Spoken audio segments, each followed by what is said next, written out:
After the massive reveals in the recent teasers, what did we miss in the other stuff revealed by MiHoYo in the days before and after? On the same day we saw the splash arts of Lyney, Lynette, and Freminet, all looking incredible, with Lyney being my favorite out of the bunch, with his pose and expression saying everything, showing his charismatic and mischievous character very well. In the blurb mentioning Freminet, he's a diver in Fontaine with a splash art featuring a dive helmet on his hip. He will likely have some kind of skill using the helmet where he can attack better underwater or even move faster. I'm wondering if we'll be getting even deeper waters in Fontaine outside the teasers. Lynette has a lot of potential in the story, with her being only described as quiet in the teasers. But we do hear her speak in the animated teaser with Lyney. But not much else is revealed about her character, even the drip marketing isn't telling us much. Her kit has excellent potential to be an amazing support. With Lynette being from the animal element, we could see her being an amazing support, since she could theoretically work very well with Lyney and Freminet for that family dynamic. The voices have been confirmed for the English side as well. The description of the teaser has every VA listed with their voiced character beside them.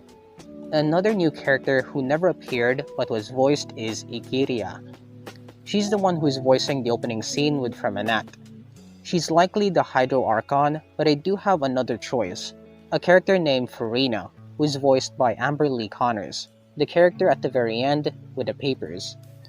But Furina fits too well with what Dane mentioned in the Travail trailer, not Egeria. But her character and voice in the teaser feels too fitting of an Archon, maybe another A and Makoto story.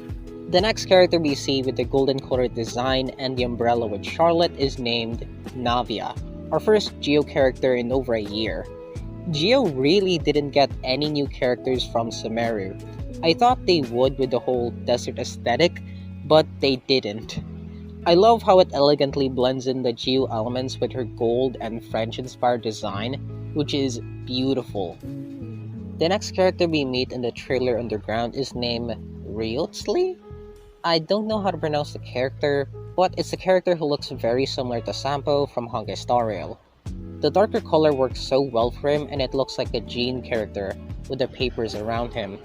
And his relationship with another character, Sigewinne, the character beside him with a very unique design. In contrast to the current roster revealed in the teasers, most of the designs are inspired by French-inspired clothing or European, but she doesn't quite fit. The next character we meet in the trailer is Clorinde, the character who used the gun in the trailer, who shot another new character named Navia in the same scene. I love the idea of having other weapons outside the current roster being added in, using different skills to add them. The new character at the end is named Navia, a character who reminds me of the Jester from last year's teaser. And I don't know how I feel about that, maybe another new villain for Fontaine, and his outfit gives me heavy Conrian vibes out of the entire Fontaine cast so far. And of course, let's not forget Furina, who is presumably our Archon. I like her design, but it's not as catching as I would have thought of a Hydro Archon, and she fits perfectly with what Dane mentioned in the Travail. It's gonna be exciting if she will be our Hydro Archon, as I've said, because of Egeria.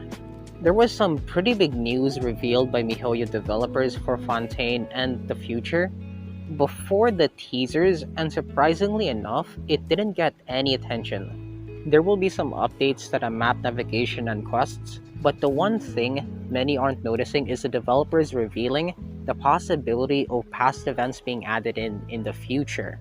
It's not revealed when, but they revealed that it's something on the table, with the previous event of Divine Ingenuity will also be added in, and maybe even past location events like the Dragonspine ones and Kanomiya.